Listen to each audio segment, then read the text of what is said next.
हाँ, तो आज हम पढ़ने वाले हैं animal kingdom. Animal kingdom chapter काफ़ी इम्पोर्टेंट है, ठीक है? क्योंकि इसके लगभग 10-12 क्वेश्चन आते 10-12 मार्क्स के क्वेश्चन आते रहते हैं हर साल, ठीक है? 3-4 क्वेश्चन तो लगभग है, ठीक है? तो इस चैप्टर के अंदर इम्पोर्टेंट क्या-क्या है? शुरू करते हैं। तो सबसे पहले एनिमल किंगडम में हम देखते हैं कि जो भी ऑर्गेनिज़्म है, उनका ऑर्गेनाइज़ेशन कैसा है? ऑर्गेनाइज़ेशन मतलब बॉडी की अरेंजमेंट कैसी? बॉडी के अरेंजमेंट का क्या मतलब है? सेलुलर लेवल अरेंजमेंट है, टिश्यू लेवल अरेंजमेंट है या ऑर्गन लेवल अरेंजमेंट है, ठीक है? उसके बेसिस पे ही हम कैटेगराइज़ करते हैं कि कैसा उनके अंदर बॉडी सिस्टम प्रेज़ेंट होगा। जैसे एग्ज़ाम्पल के लिए बात करूँ, अगर किसी के अंदर अपना सेलुलर लेवल अरेंजमेंट है या टिश्यू लेवल अरेंजमेंट है, तो मुझे पता है कि ये लोअर ऑर्गेनिज़्म है। तो इनके अंदर मैं एक तरीके से मान के चलूँगा कि circulatory system, respiratory system, digestive system absent होगा बिल्कुल, क्योंकि ऑर्गन सिस्टम ऑर्गन्स में ही प्रेज़ेंट होना चाहिए। जिसके बॉडी का ऑर्गेनाइज़ेशन ही सेल है, उसके अंदर ऑर्गन प्रेज़ेंट तो होगा नहीं। तो हाँ, उसके लिए कुछ छोटे स्ट्रक्चर्स प्रेज़ेंट हो सकते हैं, जो कि क्या करेंगे, वो पर्टिकुलर फंक्शन करेंगे। तो यहाँ से शुरू करते हैं। अब हमें पता है, ये ऑर्गेनाइज़ेशन है, वो 3 टाइप का हो सकता है। कौन-कौन सा? एक तो सेलुलर लेवल, दूसरा टिश्यू लेवल और तीसरा ऑर्गन लेवल। अब सेलुलर लेवल में क्या होगा? सेलुलर लेवल में होगा कि बॉडी की जो होगी उसके सेल्स लूज़ एग्रीगेट्स की फॉर्म में होंगे, ठीक है? तो body cells are present in loose aggregates, ठीक है? लूज एग्रीगेट से क्या मतलब हो गया? लूज एग्रीगेट्स का मतलब हो कि छोटे-छोटे कुछ स्ट्रक्चर्स होंगे, वो बस आपस में एक तरीके से अरेंज्ड है वहाँ पे, ठीक है? बहुत कॉम्प्लेक्स या बहुत अच्छी अरेंजमेंट नहीं, ठीक है? फिर वही सेल आगे चल के थोड़े से अरेंज्ड हो जाते हैं, ठीक है? तो हम कहते हैं इनका टिश्यू लेवल अरेंजमेंट हो गया, ठीक है? तो ग्रुप ऑफ सेल फॉर्म करते हैं क्या? कॉम्प्लेक्स टिश्यू सिस्टम, ठीक है? ग्रुप ऑफ सेल फॉर्म करेंगे कॉम्प्लेक्स टिश्यू सिस्टम को।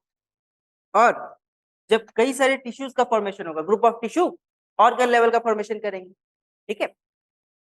तो group of tissue organ formation करेंगे, ठीक है? एग्जाम्पल के लिए ह्यूमन बीइंग की बात करें, तो हमारे बॉडी के अंदर क्या होगा? ऑर्गन सिस्टम प्रेजेंट होगा। क्यों? क्योंकि कई सारे अलग-अलग टाइप के ऑर्गन मिलके एक ऑर्गन सिस्टम बना रहे हैं। जैसे ह्यूमन में सर्कुलेशन के लिए हार्ट है, रेस्पिरेशन के लिए लंग्स है, डाइजेशन के लिए स्टमक है और इसी तरीके से अलग-अलग ऑर्गन प्रेजेंट। अगर मैं बात करूँ सेलुलर लेवल या बाकी जितने भी अरेंजमेंट्स हैं, उसके एग्जाम्पल कि किसके अंदर ये प्रेजेंट होगा, तो मुझे एक ऑर्डर पता है। क्या पता है? कि सबसे छोटे जो ऑर्गेनिजम्स होने वाले हैं, वो पॉलीफेरा होने वाला है और सबसे बड़े जो ऑर्गेनिज्म होने वाले हैं, वो होने वाले कॉर्डेट्स। अगर मैं सिर्फ इन्वर्टिब्रेट की ही बात कर लूँ, तो इन्वर्टिब्रेट्स के अंदर भी सबसे छोटे पॉलीफेरा होने वाले हैं और सबसे बड़े हेमिकॉर्डेटा होने वाले हैं। सबसे बड़े हेमिकॉर्डेटा होने वाले हैं। अब अगर मैं सेलुलर का एग्जांपल दे दूं, तो इसका एग्जांपल हो जाएगा अपना पॉलीफेरा, जिसको स्पॉन्ज भी कहते हैं कॉमन नेम में।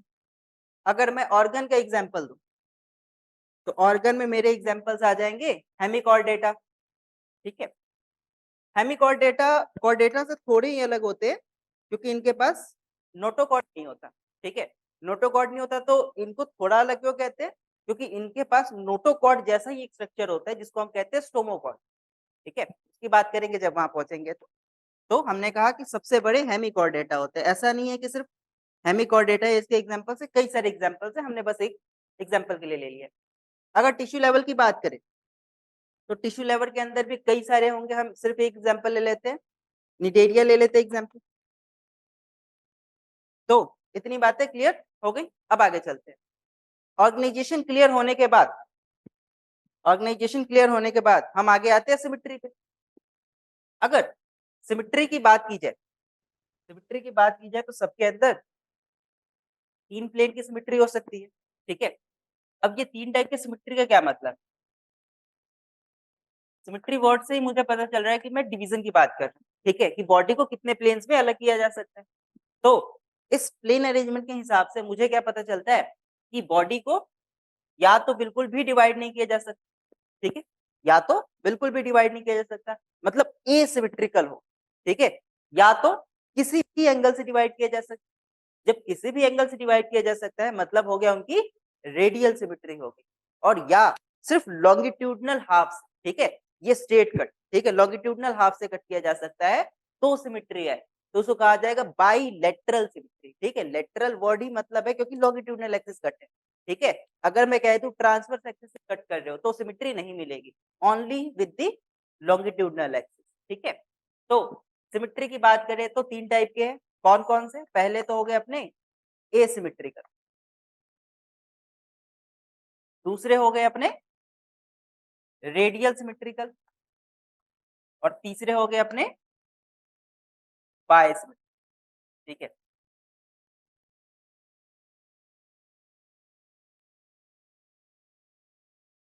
ठीक है?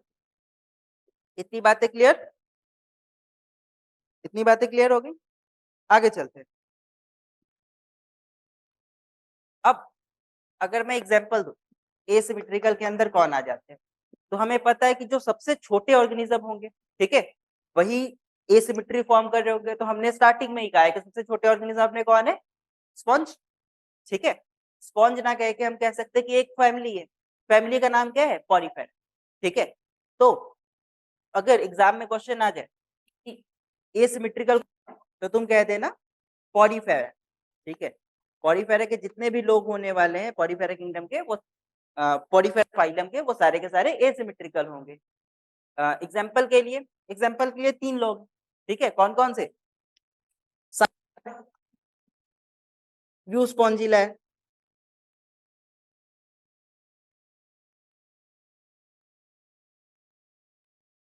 ठीक है? तो 2 एग्जाम्पल हो गए, स्पॉन्ज हो जाएंगे, ठीक है? और भी कई सारे एग्जाम्पल्स हैं लेकिन फिलहाल हम 3 पे डिस्कस करने वाले हैं। तो मतलब बेसिक सी बात क्या है कि अगर एसिमेट्रिकल के एग्जाम्पल में कोई नाम देकर पर्टिकुलर पूछ लिया जाए तो भी हमें कुछ खास ध्यान नहीं रखना है, बस याद रखना है उनकी फैमिली कौन सी है और फैमिली के एग्जाम्पल्स उठा लेंगे, ठीक है? आगे बढ़ते हैं। रेडियल सिमेट्री, रेडियल सिमेट्री की बात कीजिए तो रेडियल सिमेट्री में हम क्या कहते हैं? That their body can be divided into, the body can be divided in equal parts with any half, ठीक है? विद एनी हाफ क्या मतलब है? तो मतलब कुछ ऐसा है कि मैं एज्यूम कर लेता हूं कि ये एक ऑर्गेनिज्म,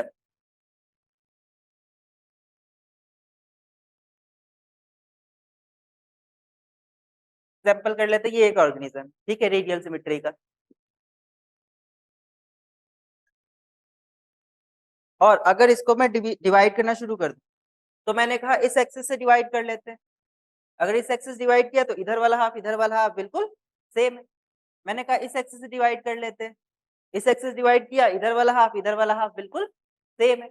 मैंने कहा इस एक्सिस से डिवाइड कर लेते हैं, इधर वाला हाफ और इधर वाला हाफ बिल्कुल सेम है। मैंने कहा इस वाला एक्सिस से डिवाइड कर लेते हैं, तो इधर वाला हाफ और इधर वाला हाफ बिल्कुल सेम। तो मतलब किसी भी एक्सिस से मैं जा रहा हूँ तो मुझे सेम सिमेट्री मिल रही है। इसका मतलब क्या हो गया कि ये एक रेडियल सिमेट्री है। एग्जाम्पल क्लियर हो गया?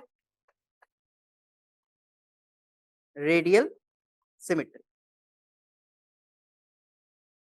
आगे बढ़ते हैं। रेडियल सिमेट्री के अंदर 3 एग्जाम्पल आ जाते हैं अपने, ठीक है? कौन कौन से? तो रेडियल सिमेट्री के अंदर 3 फाइलम आ रहे हैं अपने, एक तो टीनोफोरा, एक तो निडेरिया और एक आ जाते हैं अपने इकाइनोडर्मिस, ठीक है? कौन कौन आ जाते हैं? निडेरिया, एक आ जाते हैं टीनोफोरा और एक आ जाते हैं इकाइनोडर्मिस, ठीक है?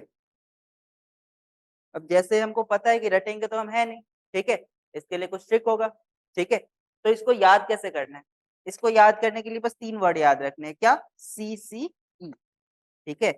तो रेडियल सिमेट्री कौन दिखाते हैं? CCE दिखाते हैं रेडियल सिमेट्री। CCE का मतलब, CCE का मतलब टीनोफोरा, निडेरिया और इकाइनोडर्मेट। इकाइनोडर्मेट मतलब स्टारफिश वाली फैमिली। ठीक है। एक बात और ध्यान रखनी है कि जो स्टारफिश वाली फैमिली होती है, इसके अंदर जब जो चाइल्ड होता है वो बड़ा हो जाएगा, एडल्ट स्टेज में आ जाएगा, तो वो रेडियल सिमेट्री दिखाएगा। लेकिन जब वो छोटी स्टेज में होगा, ठीक है, तो उस कंडीशन में वो बाइलेटरल सिमेट्री शो करता है। तो कई बार क्वेश्चन आता है कि starfish in its child stage symmetry कौन सा एग्जिस्ट करता है। अब अपने दिमाग में इकाइनोडर्मेट क्या दिखा रहा है? रेडियल सिमेट्री दिखा रहा है, हम टिक कर देते हैं, लेकिन वहां पे ये गलत हो जाता है। ठीक है। तो लॉजिक क्लियर, आगे बढ़ सकते हैं। आगे बढ़ते हैं, बाइलेटरल सिमेट्री की बात करते हैं। ठीक है। बाइलेटरल सिमेट्री का मतलब क्या हो गया? बाइलेटरल सिमेट्री का मतलब हो गया कि can be divided into equal half only with the longitudinal axis, longitudinal। ठीक है। इसका एग्जाम्पल, ठीक है, इसका एग्जाम्पल अगर मैं दूं, ठीक है, तो कैसे दे सकते हैं? मैंने कहा एक एग्जाम्पल ले लिया जाए, किसी भी एक छोटे से ऑर्गेनिज्म का एज्यूम कर लेते हैं कि ऐसा कोई एक स्ट्रक्चर, ठीक है,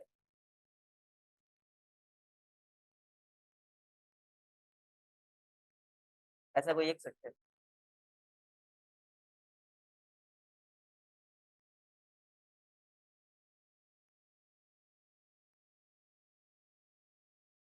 ठीक है। अब मैंने कहा कि इसकी सिमेट्री की जाए, तो अगर मैंने क्या किया, इसको इस हाफ से कट कर दिया, तो मुझे दिख रहा है नीचे क्या है? अलग सिमेट्री है, ऊपर क्या है? अलग सिमेट्री है। तो इसको मैं कह तो नहीं सकता ना सिमेट्रिकल है। ठीक है। तो मैंने क्या कहा? मैंने कहा कि ये सिमेट्री इस तरीके से की ही नहीं जा सकती। क्या करूं? अगर मैं लॉन्गिट्यूडनल हाफ लेके जाऊं, ये वाला हाफ, अब देखो क्या ये सिमेट्री सिमेट्री से मैच कर रही है? बिल्कुल कर रही है। ठीक है। तो ये क्या है? अपनी बाइलेटरल सिमेट्री। ठीक है, बाइलेटरल सिमेट्री। ठीक है। मेरे ख्याल से ये बातें क्लियर हो गई, तीनों सिमेट्री के क्वेश्चन। अब आगे बढ़ते हैं। ठीक है। सिमेट्री की बात हो गई अपनी, और ऑर्गेनाइजेशन की बात हो गई। ठीक है। जब ऑर्गेनाइजेशन सिमेट्री की बात होगी, उसके बाद आते हैं हम जर्म लेयर पे। ठीक है। अगर जर्म लेयर की बात करूं, ठीक है, जर्म लेयर की बात करूं, तो जर्म लेयर वर्ड से मतलब क्या है हमारा? जर्म लेयर का अपना मतलब होता है कि जो बॉडी है, ठीक है, जिन लेयर से मिलके बना हुआ है, जिन लेयर से मिलके बना हुआ है, मतलब वही गेस्टेशन पीरियड चलता है। कब? प्रेगनेंसी के टाइम में 9 मंथ का। ठीक है। गेस्टुला की डेवलपमेंट होती है। तो गेस्टुला जो है वो 3 लेयर्स के अंदर डिफरेंशिएट हो जाता है। कौन कौन से? एक्टोडर्म, एंडोडर्म और मीजोडर्म। अब वही सेम लॉजिक चलने वाला है कि जो हायर ऑर्गेनिजम्स होंगे, ठीक है, उनके पास तो तीनों की तीनों अरेंजमेंट्स होने वाली है, मतलब एक्टोडर्म, एंडोडर्म, मीजोडर्म तीनों होने वाला है। लेकिन जो लोअर ऑर्गेनिजम्स जैसे कि पॉरीफेरा हो गया, क्निडेरिया हो गया, सीलेंट्रेट हो गए, ठीक है, तो इन सबके पास क्या होने वाला है? इन सबके पास तीनों लेयर्स नहीं होंगी। तीनों लेयर जिनके पास नहीं होंगी, उनको मैं कहूंगा कि ये अपने डिप्लोब्लास्टिक है। ठीक है। डिप्लोब्लास्टिक क्यों है? क्योंकि 2 लेयर प्रेजेंट है। ठीक है। और अगर तीनों लेयर प्रेजेंट है, मतलब एक्टोडर्म, एंडोडर्म, मीजोडर्म तीनों प्रेजेंट है, तो मैं कहूंगा दे आर ट्रिप्लोब्लास्ट। ठीक है। सबसे पहले हम थोड़ा इन जर्म लेयर के बारे में जान लेते हैं, उसके बाद ये डिप्लोब्लास्टिक और ट्रिप्लोब्लास्टिक की बात करेंगे। तो अगर मैं जर्म लेयर पे आऊं, तो मैंने क्या कहा कि germ layer is the layer of blastula. germ layer is the layer of glastula from which all body parts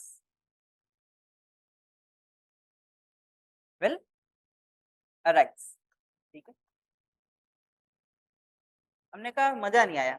ठीक है, मतलब कैसे बॉडी पार्ट अराइज हो रहे हैं, कोई एक एग्जांपल दे दो। तो हमने कहा एक एग्जांपल है, एनसीईआरटी में बहुत अच्छा लिखा हुआ है, that heart is मेसोडर्मली derived organ. ठीक है।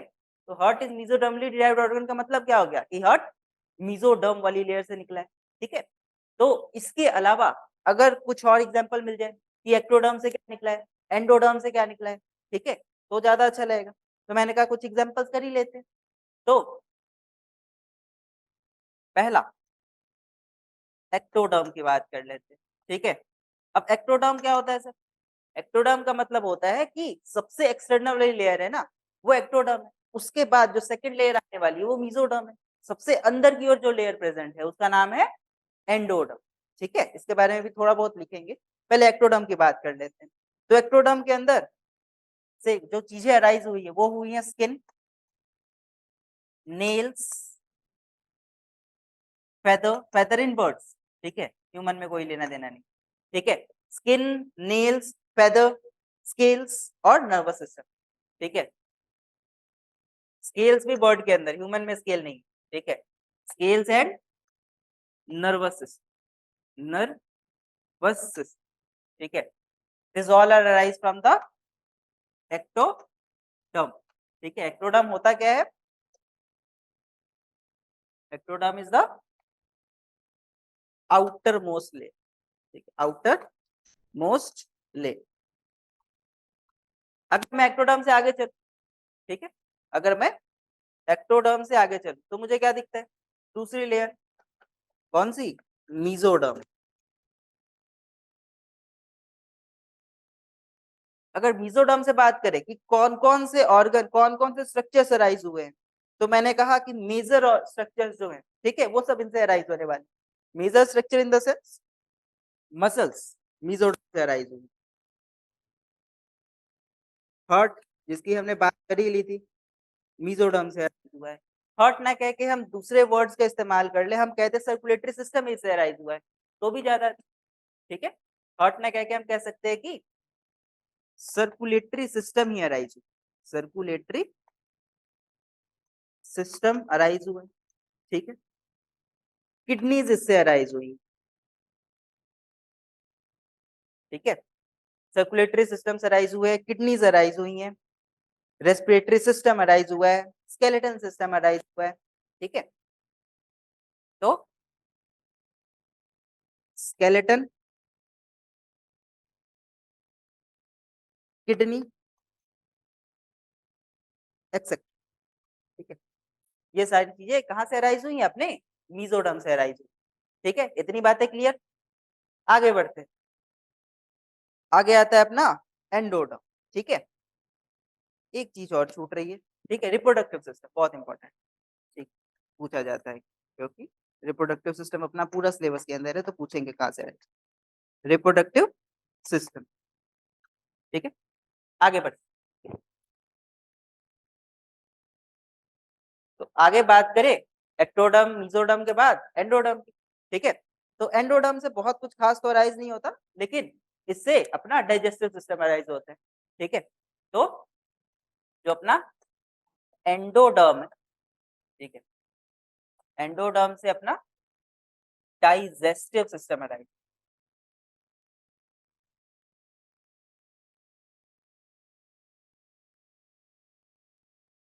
तो ये हो गई बेसिक बातें कि एक्टोडर्म क्या होता है, मीजोडर्म क्या होता है, एंडोडर्म क्या होता है, ठीक है। अब हम थोड़ी सी इसके बारे में इंफॉर्मेशन लेंगे, ठीक है। इंफॉर्मेशन इन द सेंस कि अगर अगर कोई ऑर्गेनिज्म लोअर लेवल का है, जिसको मैं क्या कहने वाला हूँ, जिसको मैं कहने वाला हूँ डिप्लोब्लास्टिक, मतलब जिसके अंदर अपना जो सेकंड वाला लेयर है मीजोडर्म, वो नहीं होने वाला, ठीक है। तो उसके अंदर क्या क्या चेंजेस आएंगे? अब बहुत बेसिक सी बात है कि जिसके अंदर मीजोडर्म नहीं होने वाला है, ठीक है, जिसके अंदर मीजोडर्म नहीं होने वाला है, उसके अंदर मीजोडर्म से रिलेटेड कुछ भी नहीं होगा, ठीक है। तो मैं कहूंगा उसके अंदर हार्ट प्रेजेंट नहीं होगा, मतलब सर्कुलेटरी सिस्टम एब्सेंट। उसके अंदर किडनीज नहीं होगा, मतलब एक्सक्रीटरी सिस्टम एब्सेंट। उसके अंदर स्केलेटन नहीं होगा, मतलब प्रॉपर बोन सिस्टम एब्सेंट। उसके अंदर क्या कह सकते हैं, मसल्स नहीं होंगे, उसके अंदर रिप्रोडक्टिव सिस्टम नहीं होगा, ठीक है। मतलब ऑफकोर्स कुछ ना कुछ स्ट्रक्चर्स प्रेजेंट होंगे, लेकिन एक वेल डेवलप्ड सिस्टम नहीं होगा, ठीक है। तो बस बेसिक सी चीज अगर मैं ये याद रख लूं कि मीजोडर्म से बनता क्या क्या है, और अगर मीजोडर्म ही नहीं है तो वो सारी चीजें खत्म हो गई। तो किसके अंदर कौन सा सिस्टम प्रेजेंट है वो दिमाग में रखना ज्यादा आसान हो जाएगा, ठीक है। अब आगे बढ़ते हैं। तो मैंने कहा कि दो स्ट्रक्चर्स प्रेजेंट हो सकते हैं, कौन कौन से?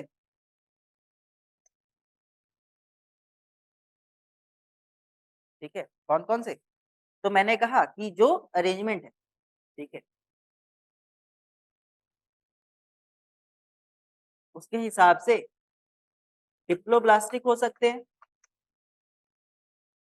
या ट्रिप्लोब्लास्टिक हो सकते हैं।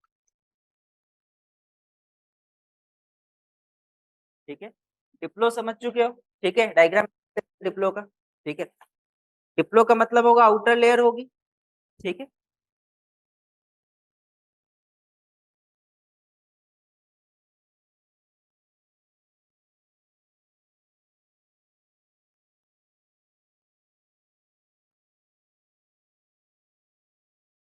आउटर लेयर कौन सी? एक्टोडर्म वाली, ठीक है, और उसके बाद इनर लेयर होने वाली, ठीक है, उसके बाद इनर लेयर होने वाली, ठीक है। तो अब इस आउटर लेयर और इनर लेयर के बीच में क्या होगा? एक खाली स्पेस प्रेजेंट होगा, ठीक है, आउटर लेयर के बीच में और लेयर के बीच में एक खाली स्पेस प्रेजेंट होने वाली, ठीक है, यहाँ, ठीक है। तो पहली लेयर मेरी एक्टोडर्म की हो जाएगी, दूसरी लेयर मतलब सबसे अंदर वाली लेयर कौन सी हो जाएगी?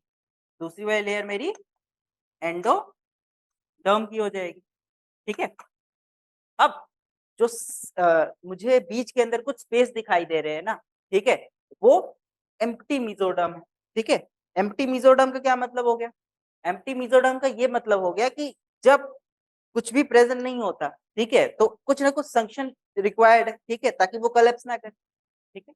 तो हमने कहा कि इसके पास एक पर्टिकुलर स्ट्रक्चर जिसका नाम है मीजोग्लिया, वो आ जाता है, ठीक है। तो ये सेंटर में क्या आ जाता है? मीजोग्लिया आ जाता है, ठीक है। तो डिप्लोब्लास्टिक जितने भी ऑर्गेनिज्म होंगे उनके पास एक स्ट्रक्चर प्रेजेंट होगा, इसको हम बोलेंगे मीजोग्लिया, जो कि सूडो मीजोडर्म की तरह काम कर सकता है, ठीक है।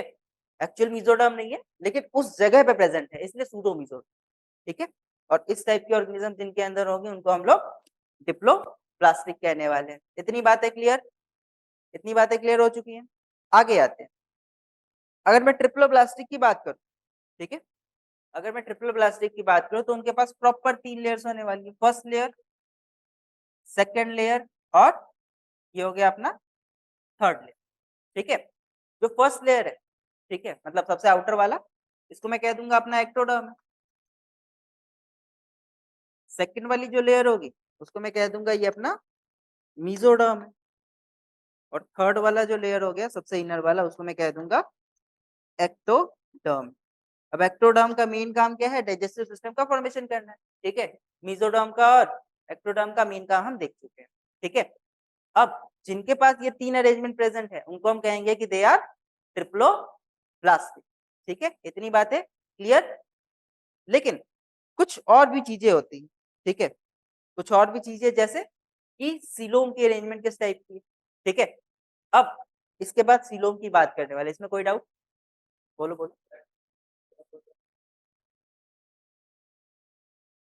ओ एंडोड, एंडोड, ठीक है। तो ये बेसिक बातें क्लियर? चलो इरेज आगे बढ़े। अब अरेंजमेंट के बाद डिप्लोब्लास्टिक ट्रिप्लोब्लास्टिक लेयर्स की अरेंजमेंट के बाद हम आगे चलते हैं किस पे? सिलोम अरेंजमेंट पे, ठीक है। अब सिलोम के हिसाब से बात की जाए, ठीक है, सिलोम के हिसाब से बात की जाए तो ऑर्गेनिजम्स को हम 3 कैटेगरी के अंदर फिर से डिवाइड कर सकते हैं, ठीक है। कौन कौन सी कैटेगरी? एक तो वो जिनके पास सिलोम है ही नहीं, जिसके पास सिलोम है ही नहीं उसको हम कह देंगे कि दे आर एसिलोम, ठीक है।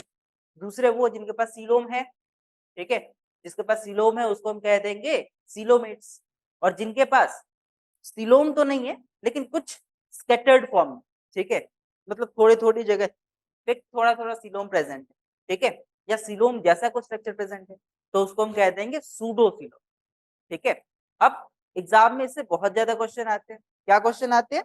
कि सीलोमेट तो नहीं आएगा, पूछे क्या ही नहीं, क्योंकि बहुत बेसिक एग्जांपल है सीलोमेट, लगभग सारे होते हैं, कुछ को छोड़। ठीक है, क्वेश्चन ये आता है कि जो अपने एसिलोमेट्स है वो कौन है और सूडोसिलोमेट्स है वो कौन है।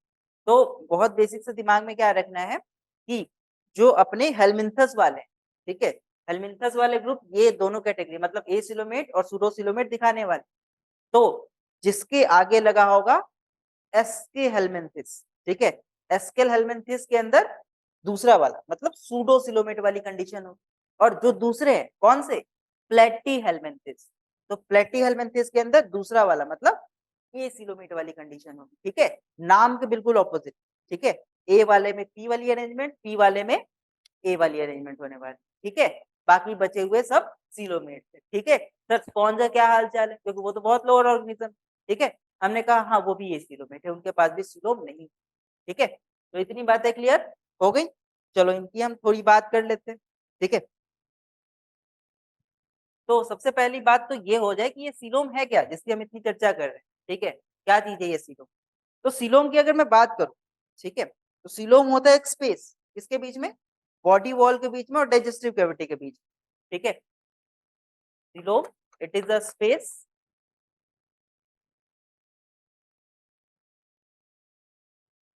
present between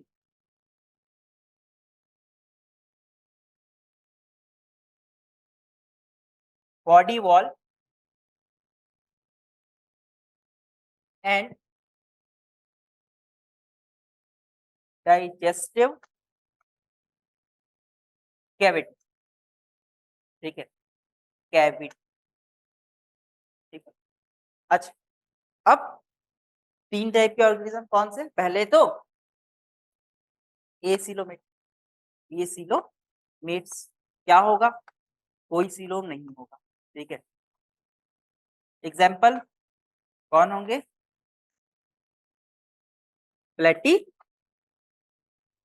हेलमिन्थस। ठीक है, दूसरे वाले सूडो सिलोमेट्स। ठीक है, सूडो सिलोमेट मतलब, सूडो सिलोमेट वर्ड का क्या मतलब बनेगा कि कोई ट्रू सिलोम तो नहीं है। ठीक है, कोई ट्रू सिलोम प्रेजेंट नहीं है, लेकिन क्या होगा कि बॉडी के ऊपर कुछ पार्शियल लेयर्स प्रेजेंट। ठीक है, ये पार्शियल लेयर किस चीज की होने वाली है, ये पार्शियल लेयर अपनी मीजोडर्म की होने वाली। ठीक है, no true coelom is present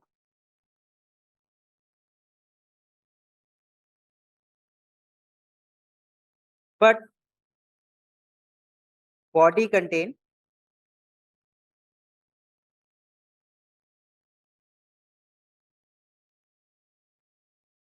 partial layer, ये पार्शियल पैचेस, ठीक है,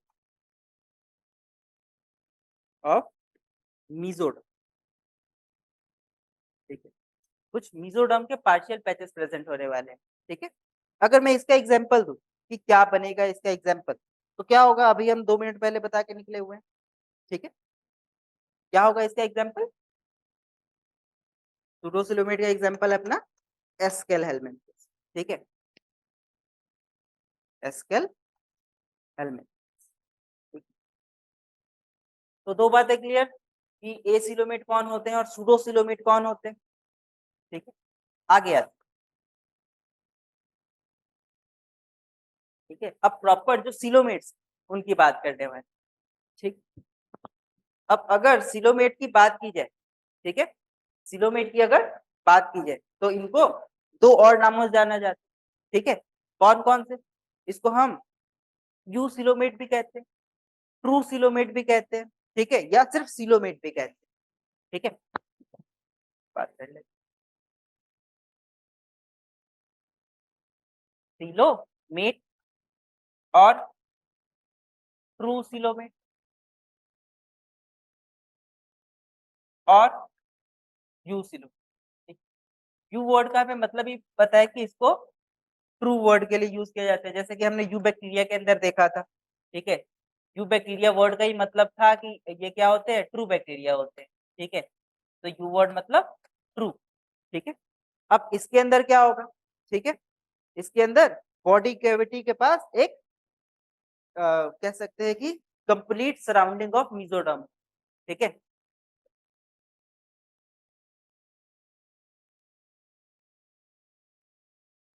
body cavity will contain a complete layer of mesoderm, ठीक है। इसके एग्जाम्पल कौन होंगे, ठीक है। दो तीन एग्जाम्पल छोड़ के जितने बच गए, ठीक है, सारे के सारे, ठीक है। तो मैं क्या कह सकता हूँ, मैं क्या कह सकता हूँ, सारे होंगे। तीन एग्जाम्पल छोड़ के पॉरीफेरा छोड़ दो, ठीक है। उसके बाद एस्केल हेलमिंथेस छोड़ दो, प्लेटी हेलमिंथेस छोड़ दो, ठीक है। तो मैं कहूंगा ऑल एक्सेप्ट पॉरीफेरा,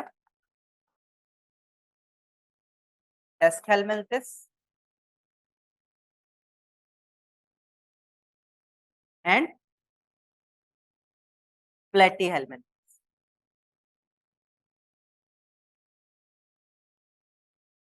तो ये बातें क्लियर हो गई, आगे बढ़ सकते हैं, ठीक है।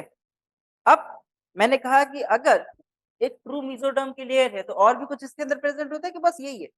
तो हम कहते हैं कि ऑफकोर्स मीजोडर्म की लाइनिंग है और इसके अंदर एक फ्लूइड भी प्रेजेंट होता है, ठीक है। तो ये जो लेयर है ये फिल्ड होता है एक फ्लूइड के साथ, फ्लूइड का नाम होता है वही सीलोमेटिक फ्लूइड, ठीक है। तो हम एक और बात कह सकते हैं कि coelomates are lined by a fluid called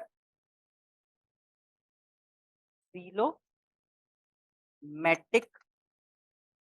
fluid। इतनी बातें क्लियर हो गई। अब चलते हैं हम आगे। तो ये बेसिक बेसिक बातें क्लियर हो चुकी है। लेकिन अगर मैं कहूं कि सिलोमेट्स के दो वैरायटीज अगर प्रेजेंट हो तो वो कौन कौन से हो सकते हैं, ठीक है। तो बहुत ज्यादा नाम मैंने सुना है, कौन से, साइजोसिलोम, ठीक है, साइजोसिलोम बहुत नाम सुना है, और एंटेरोसिलोम, ठीक है। तो दो वैरायटीज हो सकती है सिलोम की, कौन कौन सी, एक तो होगी साइजोसिलोम, ठीक है, और दूसरी होगी एंटीरोसिलोम, ठीक है, एंटीरोसिलोम, ठीक है। साइजोसिलोम क्या है, एंटीरोसिलोम क्या है, ठीक है, कुछ खास डिफरेंस नहीं है। साइजोसिलोम का मतलब ये होता है कि मीजोडर्म की लेयर तो आई, ठीक है, लेकिन आगे चल के मतलब डेवलपमेंट के टाइम में ये स्प्लिट होके दो पीसेस में चलेगी, ठीक है। जब स्प्लिट होके दो पीसेस में अरेंज हो गई, ठीक है, तो मैं कहूंगा ये साइजोसिलोमेट फॉर्मेशन। ये किसके अंदर प्रेजेंट होता है, ये तीन लोगों में प्रेजेंट होता है, ठीक है। चलिए लिख देते हैं कि मीजोडर्म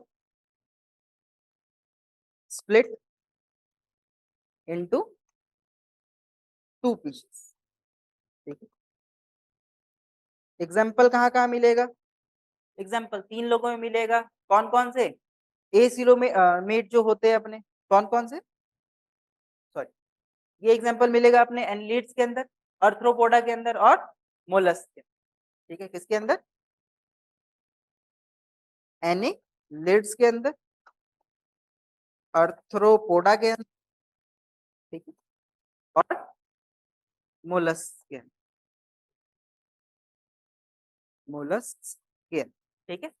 मोलस्क हमको पता है कि सेकंड लार्जेस्ट किंगडम होते हैं, ठीक है, किसके बाद, अर्थ्रोपोडा के बाद, ठीक है। अच्छा, आगे बात करते हैं अपने एंटीरोसिलोम, ठीक है। तो जो एंटीरोसिलोम होते हैं यहाँ पे भी सेम वही कहानी होती है, क्या कहानी होती है कि मीजोडर्म अराइज होता है, ठीक है, किससे, हमारे एम्ब्रियोनिक लेयर से, ठीक है। Mesoderm arise from embryonic layer and form cylindrical structure, या सिलिंड्रिकल स्ट्रक्चर की हम जगह कह सकते हैं कि ग्रो आउट, ग्रो आउट, ठीक है। तो थोड़ा बाहर की ओर आना शुरू हो जाते हैं, ठीक है। इसके एग्जाम्पल अगर मैं दूं, ठीक है, इसके एग्जाम्पल अगर दिए जाए तो हम दो एग्जाम्पल ले सकते हैं, ठीक है। कौन कौन से? इसके अंदर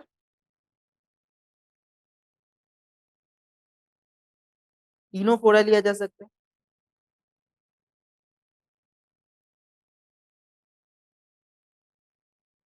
ठीक है, आगे बढ़ते हैं। इतनी बातें क्लियर हो गई, तीनों फोड़ा। तो सिलोब के बारे में मेरे ख्याल से हमने बहुत डिटेल में बता दिया। ये जो नीचे वाली दो लाइन है ना, साइजोसिलोब एंड टीरोसिलोब, इसका बस डेफिनेशन भी दिमाग में रहे तो बहुत इनफ होता है, क्योंकि ये थोड़ा एनसीईआरटी से बाहर, ठीक है। बहुत पहले पूछा गया था एक बार, तो इसलिए थोड़ा सा इंफॉर्मेशन हमने दे दिया, ठीक है। बढ़ते हैं अब आगे। सिलोम की बात करने के बाद अब आगे आते हैं हम लोग कि बॉडी के अंदर और सिस्टम जो प्रेजेंट होते हैं, और सिस्टम जैसे कि डाइजेस्टिव सिस्टम है, रेस्पिरेटरी सिस्टम है, सर्कुलेटरी सिस्टम है, एक्सक्रीटरी सिस्टम है, रिप्रोडक्टिव सिस्टम है, ठीक है। इन सब की अरेंजमेंट कैसी होती है, ठीक है। कौन सी डेवलपमेंट डायरेक्ट होती है, कौन सी इनडायरेक्ट होती है, ठीक है, उन सब की बात करते हैं। तो शुरू करते हैं हम लोग डाइजेस्टिव सिस्टम के साथ, ठीक है। डाइजेस्टिव सिस्टम की मैं बात करूं, ठीक है,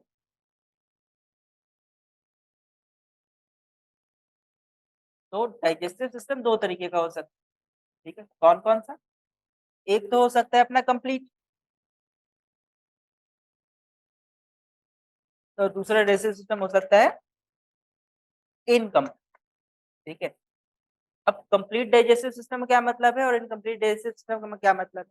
कंप्लीट का बेसिक सा ये मतलब होता है कि जिसके पास दो स्ट्रक्चर्स, मतलब complete alimentary canal, mouth and anus present, ठीक है। तो मैं कहूंगा कि ये क्या है, एक कंप्लीट डाइजेस्टिव सिस्टम, ठीक है। लेकिन जिनके अंदर क्या होगा, जिनके अंदर सिर्फ माउथ होगा, ठीक है, फॉर एंट्री और रिलीज ऑफ, ठीक है, कोई एनस प्रेजेंट नहीं होगा, ठीक है, उसको मैं कहूंगा कि ये क्या है, इनकम्प्लीट डाइजेस्टिव सिस्टम वाले प्रेजेंट होते हैं, ठीक है। तो ये बेसिक बातें क्लियर हो चुकी है, ठीक। आगे बढ़ते हैं, फुल क्लियर, बहुत mouth and anus is present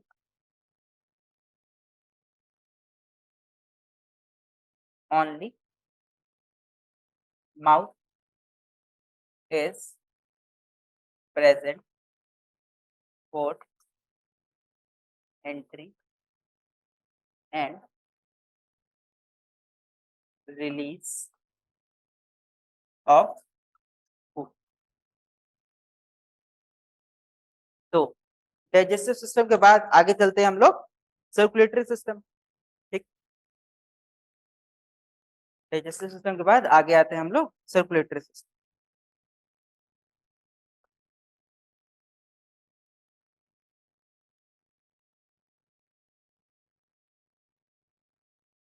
अगर मैं सर्कुलेटरी सिस्टम की बात करूं, ठीक है, तो सर्कुलेटरी सिस्टम का मतलब क्या है भाई? सर्कुलेटरी सिस्टम का मतलब ब्लड का फ्लो कैसे हो, ठीक है। अब ब्लड फ्लो के हिसाब से बात की जाए तो दो हो सकते हैं, या तो ये किसी ट्यूब के थ्रू फॉलो करेगा, या ओपनली बॉडी के अंदर फ्लो कर रहा होगा। अगर ओपनली फ्लो कर रहा होगा तो मैं कहूंगा कि ओपन सर्कुलेटरी सिस्टम प्रेजेंट है। और अगर विद किसी ट्यूब, मतलब आर्टरीज है, वेंट्रिकल्स है, ठीक है, या कोई क्लोज ट्यूब है, ठीक है, उसके भी थ्रू फ्लो कर रहे हैं, तो मैं कह दूंगा क्लोज सिस्टम प्रेजेंट है, ठीक है। और अगर बिल्कुल सीधा फ्लो कर रहा है, मतलब बॉडी के अंदर जैसे कॉकरोच में फ्लो कर रहे हैं, ठीक है, तो मैं कह दूंगा कि ये ओपन सिस्टम, ठीक है। तो सर्कुलेटरी सिस्टम किस टाइप का है? दो टाइप का, ओपन सर्कुलेशन, ठीक है, दूसरे होते हैं अपने क्लोज सर्कुलेशन।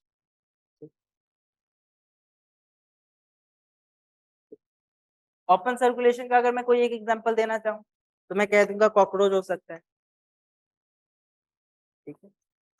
और क्लोज का एग्जांपल देना चाहूँ तो मैं कह सकता हूँ ह्यूमन हो सकते हैं। अब लेकिन एक क्वेश्चन आता है, क्या? कि क्या जिसके भी अंदर क्लोज सर्कुलेटरी सिस्टम प्रेजेंट है, सबके सब एक जैसी अरेंजमेंट शो करते हैं? एक जैसी अरेंजमेंट मतलब क्या, उनके जो सिस्टम्स है वो उतने ही वेल डेवलप्ड हैं या उनके अंदर भी कोई चेंजेस हो सकते हैं? तो हमने कहा नहीं, चेंज तो होता है। क्या चेंज होता है? मेनली जो ऑर्गेनिजम्स होते हैं ना, उनके जो हार्ट के चैम्बर्स है, ठीक है, जिनके पास of course circulation complete present है विद द ऑर्गन, तो जो हार्ट के चैम्बर्स है वो अलग अलग हो सकते हैं। मतलब किसी के पास 2 चैम्बर्ड हार्ट हो सकता है, किसी के पास 3 चैम्बर्ड हार्ट हो सकता है, किसी के पास 4 चैम्बर्ड हार्ट हो सकता है। तो इस बेसिस पे अगर मुझे डिवाइड करना क्लोज सर्कुलेशन, तो कैसे कर सकते? ठीक है, इस लेवल पे अगर मुझे डिवाइड करना हो तो मैं क्या कहूँ? मैं कहूंगा कि अगर सिर्फ वर्टिब्रेट वर्टिब्रेट की बात कर ली, ठीक है, तो वर्टिब्रेट्स के अंदर क्या होता है? कुछ कैटेगरीज होती है, जैसे कि पिस्कस, ठीक है, एम्फीबियंस,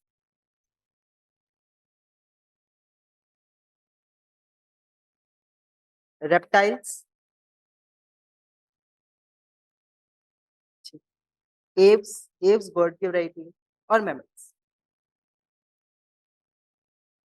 ठीक है, ये कुछ क्या बोल सकते हैं, वर्टिब्रेट्स। ठीक है, अब इन सब के अंदर जो हार्ट की अरेंजमेंट है वो कैसे? ठीक है, तो हम कहते हैं कि जो फिस्कस है मतलब फिशेस है, ठीक है, उनके पास होगा 2 चैम्बर्ड, 2 चैम्बर्ड हार्ट। जो हमारे एम्फीबियंस है, एम्फीबियंस के पास होता है 3 चैम्बर्ड। ठीक है, तो इनके पास कैसा होगा? 3 चैम्बर्ड हार्ट। जो हमारे रेप्टाइल्स है, रेप्टाइल्स के पास भी 3 चैम्बर्ड हार्ट होगा।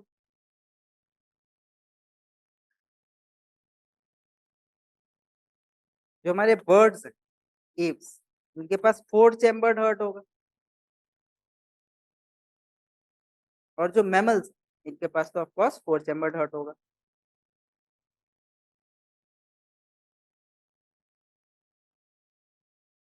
अब मैंने कहा ठीक है, ये बातें तो क्लियर होगी, लेकिन अगर मुझे दिमाग में रखना हो कि किसके पास कितने चैम्बर्स, ठीक है, तो कैसे याद रहे? तो मैंने कहा अगर इस सबके पहले पहले वर्ड को उठा लिया जाए, ठीक है, तो एक ट्रिक बन सकती है। क्या? ये उठा लिया अगर,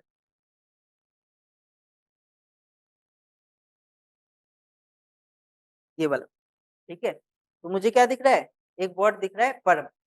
ठीक है, परम वर्ड से क्या बना सकते हैं? ये बना सकते हैं, PARAM। ठीक है, तो क्या बना? फिस्कस में 2 चैम्बर्ड, अपने एम्फीबियंस में 3, रेप्टाइल में 3, एव्स में 4 4, तो 2 3 4 एक बेसिक सा अरेंजमेंट बन गया। ठीक है, अच्छा, क्या इनमें कुछ एक्सेप्शंस हो सकती है? हाँ सर, बिल्कुल हो सकती है। क्या? कि अपना जो एक एम्फीबियन, कौन? एक एम्फीबियन है अपना, हम कह सकते हैं कि अपना क्रोकोडाइल। ठीक है, क्रोकोडाइल के अंदर क्या हो सकता है? ठीक है, 4 चैम्बर्ड हार्ट हो सकता है। ठीक है, अच्छा, तो ये बेसिक बातें क्लियर हो गई, आगे चल सकते हैं। चलो, इसमें कोई डाउट? सर्कुलेशन के बाद, ठीक है, सर्कुलेशन के बाद हम आगे चलते हैं। ठीक है, लेकिन एक डाउट रह गया। ठीक है, क्या डाउट रह गया? सर्कुलेशन करते करते हमने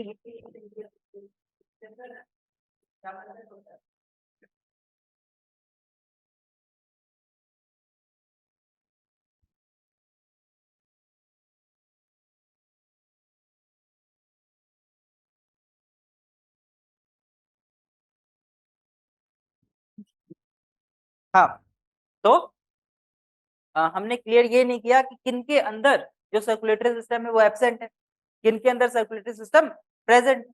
ठीक है, तो अगर मैं बात करूं सर्कुलेटरी सिस्टम, ठीक है, तो कुछ लोगों में ये एब्सेंट होता है। ठीक है, जिन लोगों में सर्कुलेटरी सिस्टम एब्सेंट होता है उनके नाम क्या क्या है? उनके नाम है अपने पॉरीफेरा, सिलेंट्रेटा, टीनोफोरा, प्लेटीहेलमिन्थिस और एस्केलहेलमिन्थिस। ठीक है, कौन कौन हो गए? पॉरीफेरा, सीलेंट्रेटा,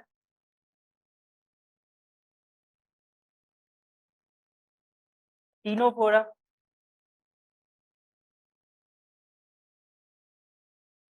प्लेटीहेलमिन्थिस और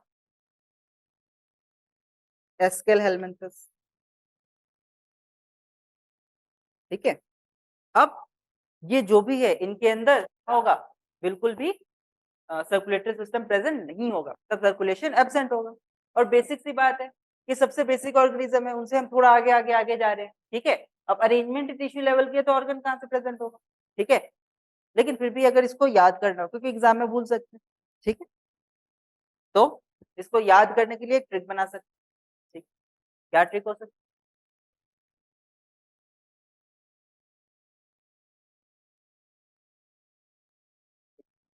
तो इसको याद करने के लिए एक ट्रिक हम बना सकते हैं कि अ,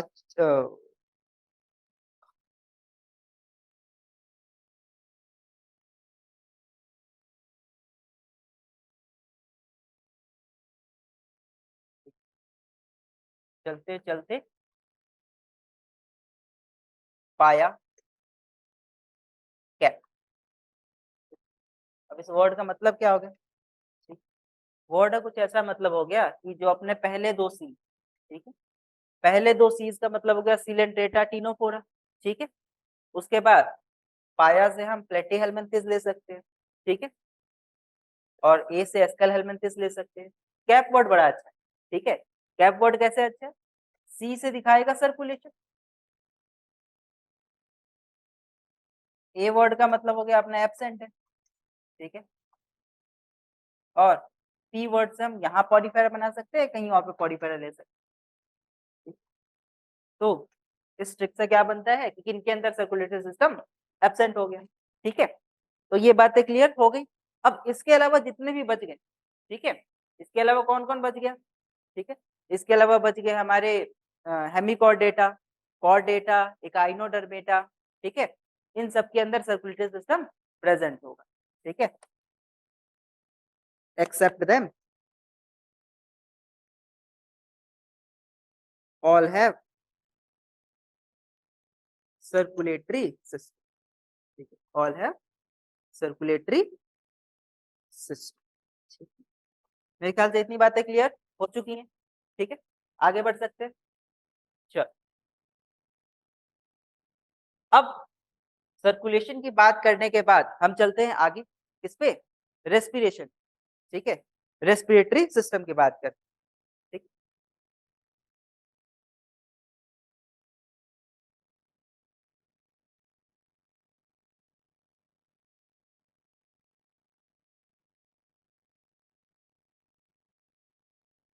अब यहाँ पे वो वाला कंफ्यूजन तो होगा ही नहीं कि सर एरोबिक किस में एनारोबिक किस में, क्योंकि एनिमल है, सारे के सारे एरोबिक करने वाले हैं।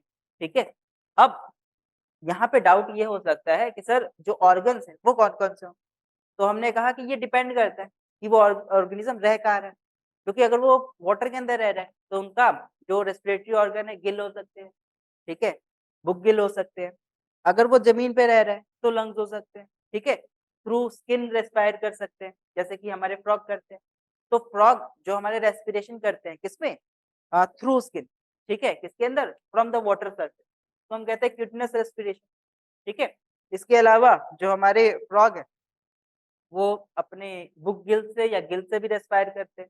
सॉरी, जो है हमारे फ्रॉग्स है वो लंग से भी रेस्पायर करते हैं। ठीक है, ह्यूमन लंग से रेस्पायर करेंगे, बर्ड्स लंग से रेस्पायर करेंगे। ठीक है, लेकिन जब हम बात करते हैं छोटे ऑर्गेनिज्म जैसे कि पॉलीफेरा, जिनके पास तो कोई पर्टिकुलर ऑर्गन प्रेजेंट इन, तो अगर उनको रेस्पायर करना हो, ठीक है, तो रेस्पिरेशन के लिए कोई पर्टिकुलर ऑर्गन प्रेजेंट तो है नहीं, तो कैसे रेस्पायर करें?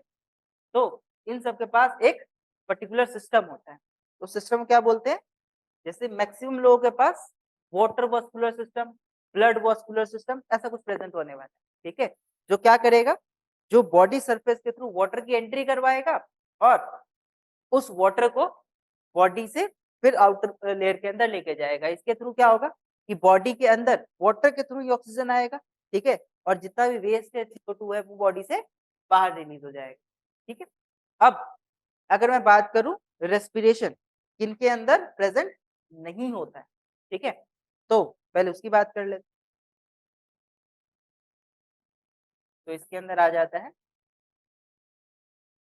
पहले ट्रिक की बात करें, plan as a C C.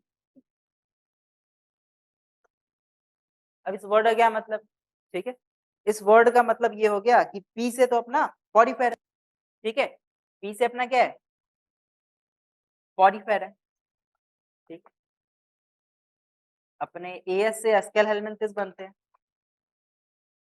SQL helminths बनते हैं, ठीक है, ए और सीसीटी, ठीक है, सी से अपने को पता है क्या है टीनोफोरा होने वाला है और निडेरिया होने वाले हैं, ठीक है, तो कौन कौन होने वाले टीनोफोरा और निडेरिया, ठीक है, और ए से अपने एनेलिड्स होने वाले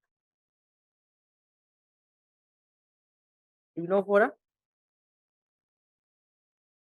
और निडेरिया, ठीक है। अगर एक बात बस थोड़ा और ध्यान रख लिया जाए कि जो सर्कुलेटरी सिस्टम है और जो रेस्पिरेटरी सिस्टम है लगभग सेम है, बस एक डिफरेंस है कि सर्कुलेटरी सिस्टम के अंदर प्लेटीहेल्मिन्थस भी आ जाते हैं, ठीक है, लेकिन रेस्पिरेटरी सिस्टम में प्लेटीहेल्मिन्थस अलग हो जाते हैं, ठीक है। तो बस मैं अगर सर्कुलेटरी ही याद कर लूं और उसके अंदर से प्लेटीहेल्मिन्थस हटा दूं तो वो रेस्पिरेटरी का बन जाएगा, ठीक है, नई ट्रिक की जरूरत नहीं, ठीक है, बेसिक सा लॉजिक। और वही सेम बात कि except them all have respiratory system।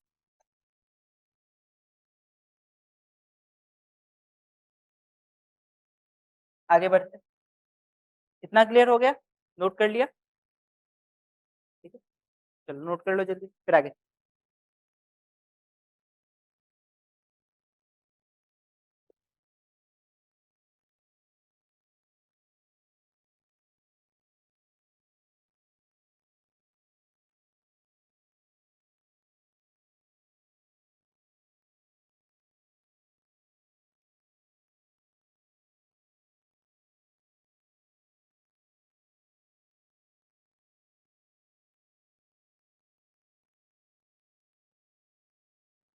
चले आगे।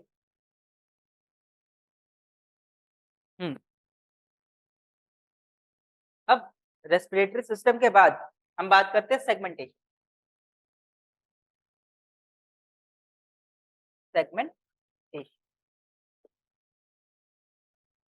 सेगमेंटेशन का मतलब क्या हो गया, सेगमेंटेशन का मतलब हो गया कि बॉडी की जो डिविजन है, ठीक है, बॉडी के ऊपर जो लेयर्स दिखाई देती है, ठीक है, वो प्रेजेंट है या नहीं। अगर बॉडी के ऊपर कुछ पर्टिकुलर पैटर्न्स दिखाई दे रहे तो मैं कहूंगा हाँ इनकी बॉडी प्रॉपर्ली सेगमेंटेड, ठीक है। अगर बॉडी के ऊपर जो लेयर्स है वो नहीं दिखाई दे रहे हैं तो मैं कहूंगा कि इनकी बॉडी क्या है सेगमेंटेड नहीं है, ठीक है, ठीक है, क्या लिखूंगा मैं segmentation, body is divided externally, externally and internally into segments. इनके एग्जाम्पल कौन हो सकते हैं, ठीक है, इनके एग्जाम्पल हो सकते हैं एक पूरी फैमिली, ठीक है, कौन सी, जिनके अंदर हमारे अर्थवर्म आते हैं, ठीक है, जो कि कंप्लीट क्या दिखाते हैं, जो कि कंप्लीट रिंग फॉर्मेशन दिखाते हैं, ठीक है, जिनको हम कहते हैं एनेलिडा, ठीक है। तो एनेलिडा के अंदर जो नाम है एन्यूल्स, ठीक है, एन्यूल्स का मतलब ही होता है रिंग, ठीक है, इसलिए इनको बॉडी के ऊपर मेटामर्फ या रिंग प्रेजेंट है, इसलिए इस फैमिली को ही या इस फाइलम को ही हम क्या कहते हैं एनेलिडा फैमिली कहते हैं, ठीक है। इतनी बातें क्लियर हो चुकी है। अगर मैं इसका एग्जाम्पल देना चाहूँ तो क्या दे दूंगा, ठीक है, इसका एग्जाम्पल देना चाहूँ तो मैं दे सकता हूँ अर्थ, ठीक है,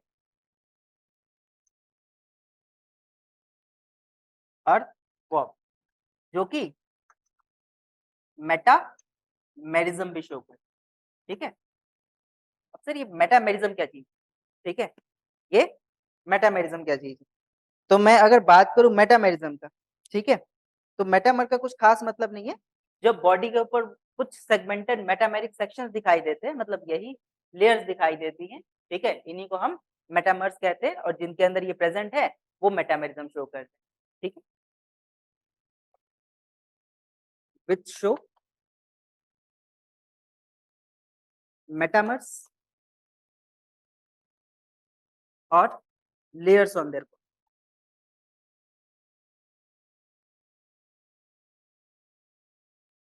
ठीक है, इतनी बातें क्लियर, आगे बढ़ सकते हैं, ठीक है, आगे बढ़ते, नोटोकॉर्ड की बात करते हैं,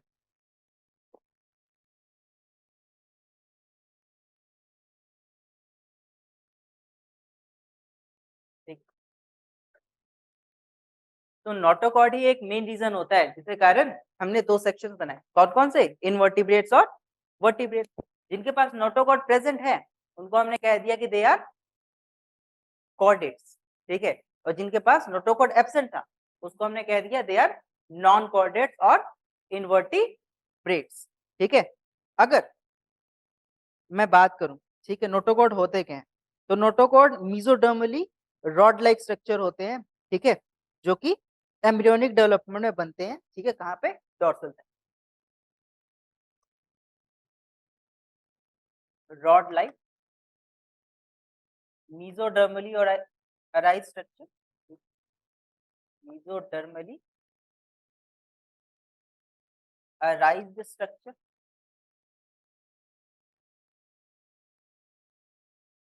formed in vertebrates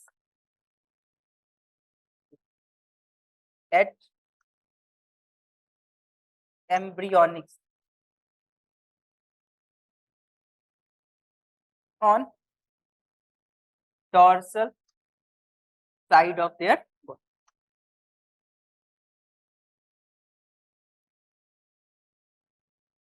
काफी सारी बेसिक बातें हो चुकी है, ठीक है, अब शुरू करते हैं एग्जैक्ट बात, ठीक है, एग्जैक्ट बात मतलब अलग अलग फाइलम की डिस्कशन, ठीक है। तो पहले फाइलम की जो हम बात करने वाले हैं, ठीक है, पहला फाइलम अपना पॉरीफेरा, ठीक है। पॉरीफेरा की बात की जाए तो पॉरीफेरा को हम एक और नाम देते हैं, क्या कहते हैं, स्पॉन्ज कहते हैं, ठीक है। सबसे पहले इनका एक डायग्राम बनाते हैं फिर आगे की बात करते हैं।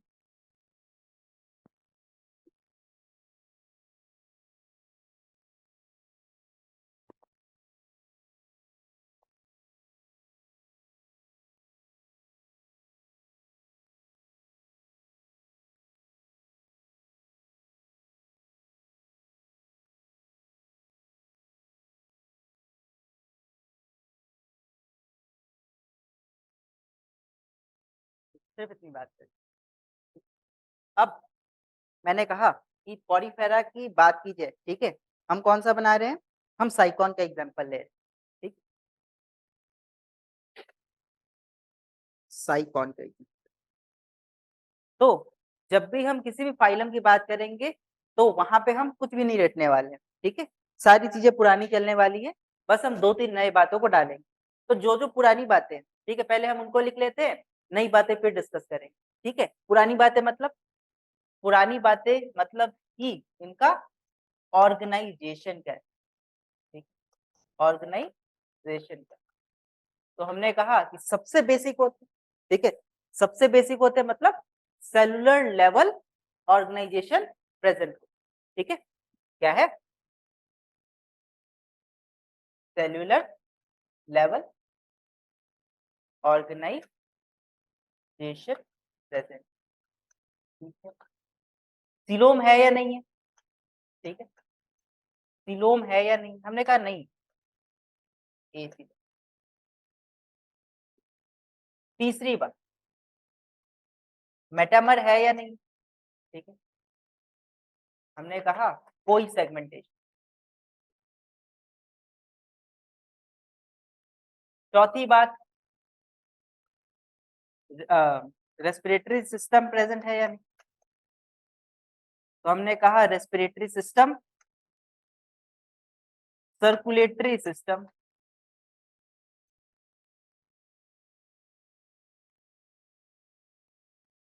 सब कुछ एब्सेंट। ठीक है, पांचवी बात, ठीक, सेगमेंटेशन कैसे है, सॉरी, बॉडी की डिवीजन कैसी है, सिमेट्री कैसी, ठीक है। तो सिमेट्री की बात की जाए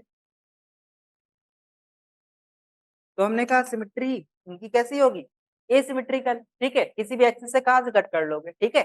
अब एग्जांपल के ये दिख रहा है, ठीक है, इस स्ट्रक्चर में ऑफ कोर्स मैं कह सकता हूँ कि सर सेंटर से काट दो, सिमेट्री दिख तो रही है, लेकिन एक्चुअल स्ट्रक्चर, ये तो मैंने बेसिक एग्जांपल के लिए बनाया, इनका कोई खास एक पर्टिकुलर स्ट्रक्चर है ही नहीं, ठीक है, किसी भी एक्सिस में ग्रो कर सकते हैं, एक फिक्स एक्सिस नहीं, ठीक है, इसमें तो सेंटर से कट किया जा सकता है, लेकिन जो अगला ग्रो करेगा वो इसी एक्सिस में ग्रो हो, कोई गारंटी नहीं, ठीक है, अपने एक्सिस से अपने हिसाब से ग्रो करते हैं, ठीक है, एक आगे ग्रो कर सकता है, एक टर्न में ग्रो कर सकता है, किसी और एक्सिस में ग्रो कर सकता है, ठीक है।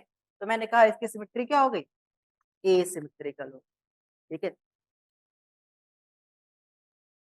ठीक। अब हमने कहा कि डाइजेशन करते हैं क्या, ठीक है, डाइजेशन तो करते हैं, लेकिन कोई डाइजेस्टिव सिस्टम नहीं, ठीक है, तो क्या कहा, अब ऑफ कोर्स डाइजेशन नहीं करेंगे तो जिंदा कैसे रहेंगे, लेकिन डाइजेस्टिव सिस्टम एब्सेंट, ठीक है, डाइजेस्टिव सिस्टम क्या है, एब्सेंट। अभी तक हमने मेन टॉपिक से एक भी बात नहीं की है, ये तो जस्ट पुराना पढ़ के आए भाई, रिकैप कर रहे हैं, ठीक है, लेकिन आधा खत्म हो चुका है, ठीक। आगे 7, अब कुछ स्पेशल कैरेक्टर्स की बात कर लेते हैं, ठीक है, स्पेशल कैरेक्टर्स की बात करने के बाद लास्ट में रिप्रोडक्टिव की बात, ठीक है। अब मेन क्वेश्चन क्या अराइज होता है, मेन क्वेश्चन ये अराइज होता है कि ना इनके पास रेस्पिरेटरी सिस्टम है, ना डाइजेस्टिव सिस्टम है, ना सर्कुलेटरी सिस्टम है, तो ये सर्वाइव कैसे कर रहे हैं, मतलब फूड कहीं से तो एंटर हो रहा होगा, ठीक।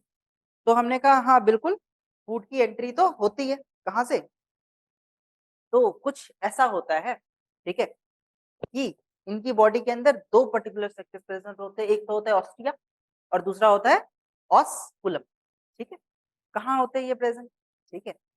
तो हमने कहा कि यहाँ छोटे छोटे पोर्स प्रेजेंट, कहाँ पे, इनकी बॉडी में छोटे छोटे पोर्स प्रेजेंट, ठीक है, इन छोटे छोटे पोर्स को हम कहते हैं ऑस्टिया, इन सब, इन सबको हम कहते हैं ऑस्टिया। अब इन ऑस्टिया के थ्रू क्या होता है, जितना भी वाटर होता है वो इनकी बॉडी में एंटर कर, बॉडी के अंदर ये क्या करते हैं, फूड को कलेक्ट करते हैं, ठीक है, और बॉडी के अंदर फूड एंटर करते ही, ठीक है, इनके पास कुछ और स्ट्रक्चर्स प्रेजेंट हो जाते हैं, ठीक है, उन स्ट्रक्चर को हम क्या कहते हैं, उन स्ट्रक्चर्स को हम कहते हैं कि दे हैव कोनेकोसाइट्स या कॉलर्स, ठीक है, जैसे ही वाटर घुसा यहाँ इनके पास एक सेल प्रेजेंट, ठीक है, कौन से, कोनेकोसाइट, तो इनके पास एक स्ट्रक्चर प्रेजेंट है कोनेकोसाइट, कोनेकोसाइट करता क्या है, ठीक है, कोनेकोसाइट या कॉलर सेल न्यूट्रिशन लेने में of course major role play करेगा, तो इनको हम नाम देते हैं, क्या है इनका नाम, कोनेकोसाइट, ठीक है, या कॉलर सेल, ठीक है, तो कोनेकोसाइट्स या कॉलर सेल से जैसे ये एंटर करेगा फूड की प्रॉपर डाइजेशन हो जाएगी, ठीक है, proper digestion in the sense कि उस पानी से जो भी न्यूट्रिशन मिलेगा, जो भी छोटे मोटे ऑर्गेनिज्म होंगे उनसे न्यूट्रिशन ले लेगा, ठीक है, न्यूट्रिशन लेने के बाद जो वेस्ट प्रोडक्ट हो, ठीक है, जो वेस्ट प्रोडक्ट हो वो यहाँ से बाहर निकल जाए, ठीक है, फ्रॉम द बॉडी, ठीक है, तो ये जो एग्जिट वाला पोर्शन, ठीक है, ये वाला जो रास्ता है इसको हम कहते हैं ऑस्कुल, क्या कहते हैं, ऑस्कुल। लेकिन ये तो हो गया कि ये लोग फूड कैसे कंज्यूम कर रहे हैं, अगर कोई इनको खाना चाहे तो क्या इनके पास कुछ डिफेंस मैकेनिज्म है कि नहीं, तो हमने कहा हाँ बिल्कुल डिफेंस मैकेनिज्म इनके पास प्रेजेंट होता है, ठीक है, तो क्या होती है, तो इनके पास होता कुछ ऐसा है कि कुछ स्पिक्यूल्स प्रेजेंट होते हैं, ठीक है, क्या प्रेजेंट होते हैं, स्पिक्यूल्स, ठीक है, जो कि इनकी पूरी बॉडी को कवर करके रखते हैं,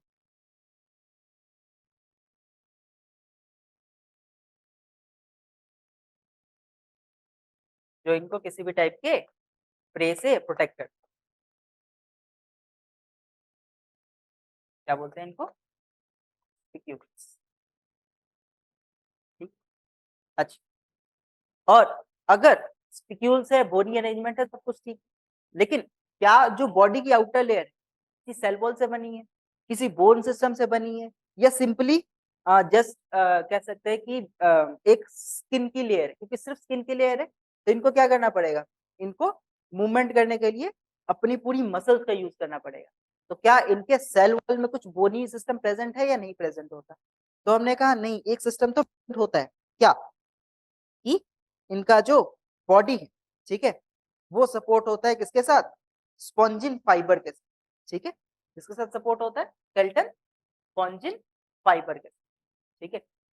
तो ये जो लेयर्स, ठीक है, स्पॉन्जिन फाइबर के साथ सपोर्टेड होते हैं, ठीक है। ये बेसिक बातें क्लियर हो गई।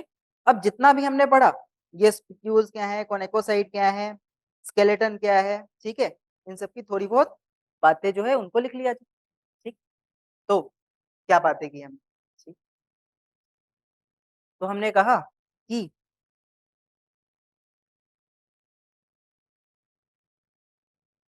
The entry of food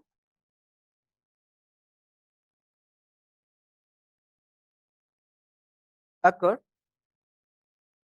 with the help of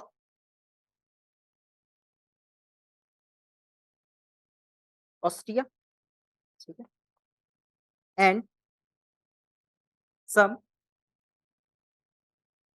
collar cells और कोनेकोसाइट, ठीक है, कोनेकोसाइट आर प्रेजेंट देयर, ठीक है। अब कोनेकोसाइट और कॉलर सेल्स प्रेजेंट है, ठीक है, क्या कर रहे हैं, न्यूट्रिशन ले रहे हैं, ऑक्सीजन के एक्सचेंज में हेल्प कर रहे हैं, ठीक है। तो हम कह सकते हैं कि ये एक पूरे वाटर के थ्रू ही सारा सिस्टम कर, तो ऐसा हम कह सकते हैं कि they have a proper water vascular system, ठीक है। वाटर वस्कुलर सिस्टम क्यों, क्योंकि ये जितनी भी कमियां थी इनके अंदर, रेस्पिरेशन की, सर्कुलेशन की, डाइजेशन की, वो सब पानी पूरी कर रहे हैं, ठीक है। तो हम कह सकते हैं कि दे हैव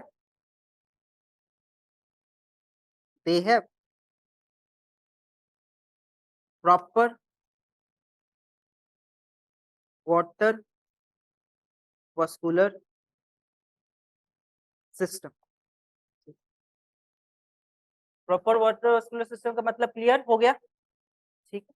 अब आगे क्या होगा, आगे कुछ ऐसा होगा कि जो वाटर है, ठीक है, इनकी बॉडी से अब रिलीज होगा, ठीक है, और जो रिलीज होगा वो किसके थ्रू होगा, ठीक है, तो रिलीज होगा with the help of osculum, ठीक है। चलो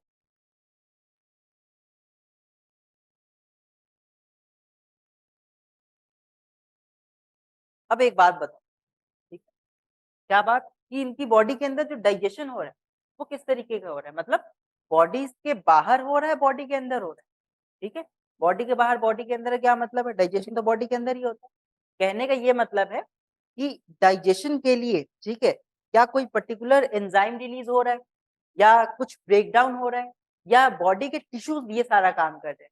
तो हम देखते हैं कि यहाँ पे पूरा का पूरा काम कौन कर रहा है, इनके बॉडी के टिश्यूज कर रहे हैं, सेलुलर लेवल पे ये काम हो रहा है, ठीक है, कि कोनेकोसाइट्स एक पर्टिकुलर सेल के साथ में ये काम कर रहे हैं। तो अगर ये सारा काम सेलुलर लेवल पे हो रहा है ना, तो हम कहते हैं कि डाइजेशन इज इंट्रासेलुलर, ठीक है। अगर with the help of mouth होता, with the help of alimentary canal होता, कुछ स्पेसिफिक टाइप का एसिड रिलीज हो जाता, ठीक है, तो उस कंडीशन में है हम कहते हैं कि जो डाइजेशन है वो कैसा हो रहा है, वो एक्स्ट्रा सेलुलर हो रहा है, लेकिन इस केस में डाइजेशन कैसा है, इंट्रा सेलुलर, ठीक है। ये बातें क्लियर हो गई, अब इनको लिख भी देते हैं, ठीक है। क्या बात की हमने कि digestion is intra cellular,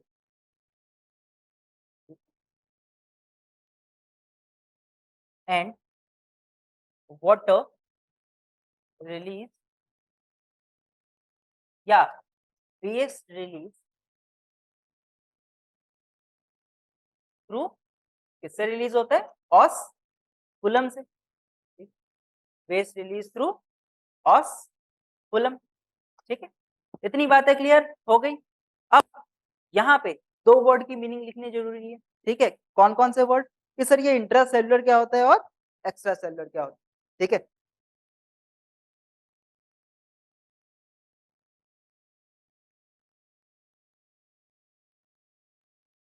intra cellular means breakdown of complex food particles into simplest form with the help of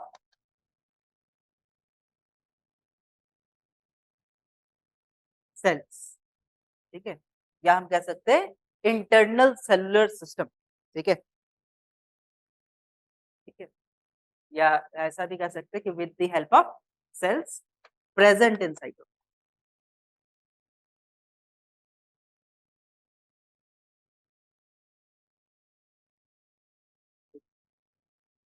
या with the help of system present in cyto.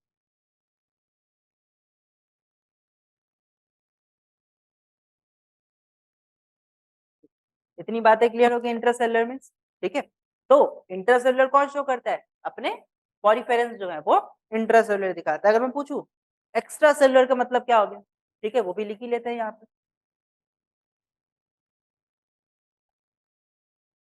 Extra cellular means digestion of complex particle into simplest form with the help of with the help of some some mechanism और enzymes, ठीक है। तो जब digestion हो किसी mechanism के through या किसी एंजाइम के थ्रू, ठीक है, तो ये क्या हो गया, एक्स्ट्रा सेलुलर हो गया। और जब डाइजेशन हो with the help of cell, ठीक है, मतलब उसके इनसाइड साइटोप्लाज्म के अंदर हो जाए तो वो हो गया इंट्रा सेलुलर, ठीक है। अब अगर मैं आगे बात करूं, ठीक है, अगर मैं आगे बात करूं तो इनके रिप्रोडक्शन की बात कर, ठीक है। तो रिप्रोडक्शन किस तरीके से कर सकते हैं, दो तरीकों से हो सकता है। या तो रिप्रोडक्शन एसेक्सुअल हो सकता है, या तो रिप्रोडक्शन सेक्सुअल हो सकता है, ठीक है। अब इनके अंदर जो रिप्रोडक्शन होता है वो दोनों तरीकों से होता है, ठीक है। Reproduction is both asexual and sexual, ठीक है। अगर मैं बात करूं, ठीक है, कि इनके अंदर जो एसेक्सुअल रिप्रोडक्शन होता है, ठीक है, वो कैसे होता है, और सेक्सुअल रिप्रोडक्शन होता है वो कैसे होता है, ठीक है।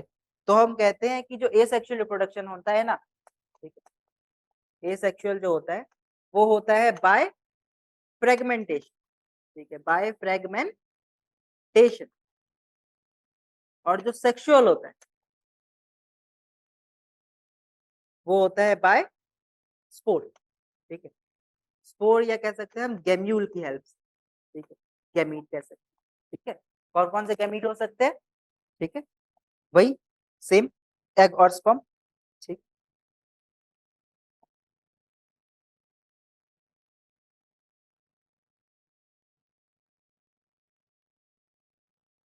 एग एंड स्पर्म, ठीक। अब अगला क्वेश्चन क्या होगा कि ये जो और स्पर्म है वो रिलीज कौन कर रहा है इन द सेंस, मतलब दो अलग अलग ऑर्गेनिजम्स प्रेजेंट है, ठीक है, जिनसे थ्रू वाटर आने वाले, क्योंकि मुझे पता है कि इन्होंने ऐसा कोई पर्टिकुलर फ्लावर वगैरह रिलीज नहीं किया है, ठीक है। तो पॉलिनेशन वगैरह चीज तो नहीं होने जा रही है, ठीक है। तो जो इनके अंदर गेमीट का ट्रांसफर होगा, मतलब स्पर्म का जो आगे ट्रांसफर होने वाला है किसके तक, ओवा तक, ओवम तक, ठीक है, वो कैसे होगा? तो हमने कहा कि कोई जरूरत होती नहीं, क्यों? बिकॉज दे आर मोनोशियस और हर्मेफोडाइट, ठीक है। कैसे होते हैं? दे आर हर्मेफोडाइट, ठीक है, या मोनोशियस, मतलब बहुत male and female part is present in the same organism, ठीक है। अच्छा, अब आगे बात की जाए कि जब रिप्रोडक्शन हो गया, ठीक है, तो क्या बनेगा? जाइगोट का फॉर्मेशन होगा, ठीक है, फर्टिलाइजेशन हो जाएगी।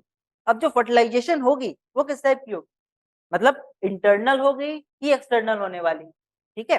तो मैंने कहा कि जो फर्टिलाइजेशन है,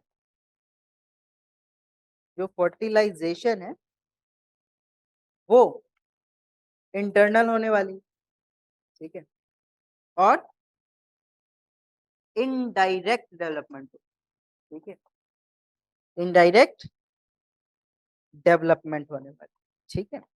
जब मैं बात करता हूँ इनडायरेक्ट डेवलपमेंट, ठीक है, तो इससे मेरा मतलब क्या है? इससे मेरा मतलब है कि थ्रू लार्वल स्टेजेस डेवलपमेंट होने वाली, ठीक है। कैसे होने वाली है? थ्रू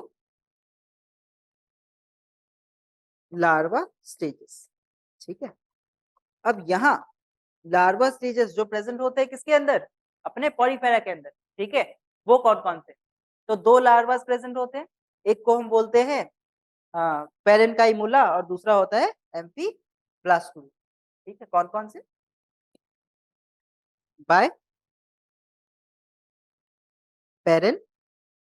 पेरेनकाइमुला एंड एम्फीब्लास्टुला, ठीक है।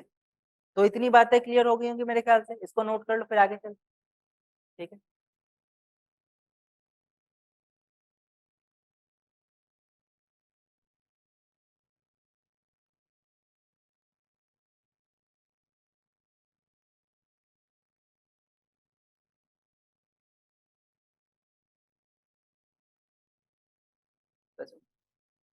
ठीक है, अच्छा, अब इतनी बातें क्लियर हो चुकी हैं। लास्ट बात जो हम कर लेते हैं कि ये प्रेजेंट कहाँ पे होता है।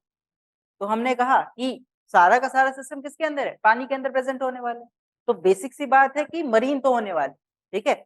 मरीन ही क्यों? क्योंकि मेनली सी वाटर में मिलने वाले हैं, ठीक है, फ्रेश वाटर में इनके बारे में हमने सुना नहीं, तो दे आर मोस्टली मरीन, ठीक है। एक और इम्पोर्टेंट बात हम कर सकते हैं, ठीक है, कि इनको जब इनकी बॉडी की डेथ हो जाती है तो इनके बॉडी को कुछ शादियों में फ्लावर बास्केट बनाने के लिए भी यूज किया जाता है, ठीक है। इनकी बॉडी से वो फ्लावर बास्केट बनते हैं। इसलिए कुछ स्पेशल टाइप के जो पॉलीफेरेंस होते हैं, कुछ स्पेशल टाइप के जो स्पॉन्ज होते हैं, उनको हम लोग एक नाम भी देते हैं। क्या नाम देते हैं? वीनस फ्लावर बास्केट, ठीक है।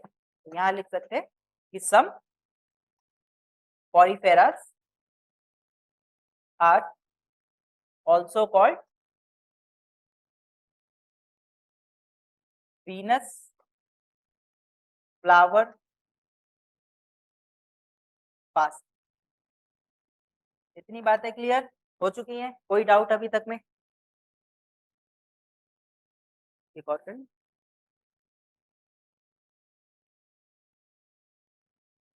ठीक है, तो फिर आज के लिए इतने पे ओवर करते हैं, ठीक है। एक रिकैप कर लेते हैं छोटा सा।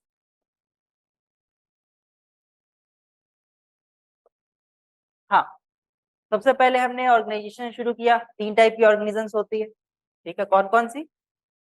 सेलुलर लेवल की हो गई थी, ठीक है, टिश्यू लेवल की हो गई थी, और ऑर्गन लेवल की हो गई थी, ठीक है।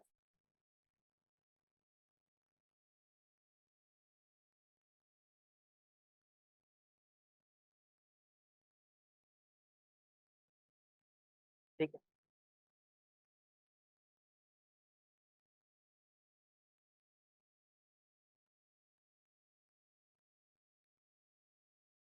रहने दे, कोई दिक्कत।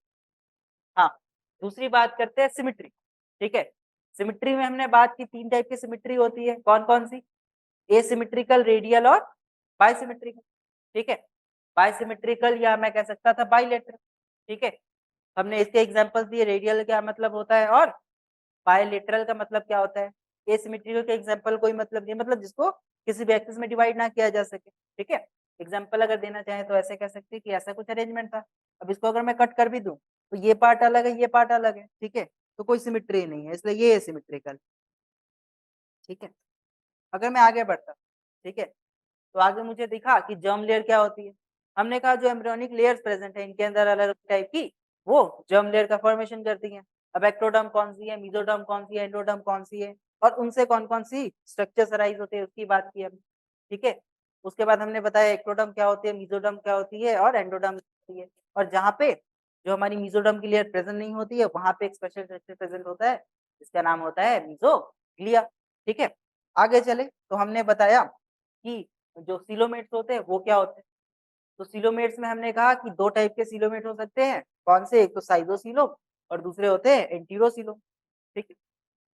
साइज़ोसीलोम में कुछ खास नहीं था, जो उनकी बॉडी थी मेसोडर्म वो 2 पीसेस में फ्रेगमेंट हो गई थी, 2 पीसेस में टूट चुकी थी, जो कि एंटीरोसीलोम था वो डेवलपमेंट होने के बाद थोड़ी आउटवर्ड की ओर आ जाती, ठीक है?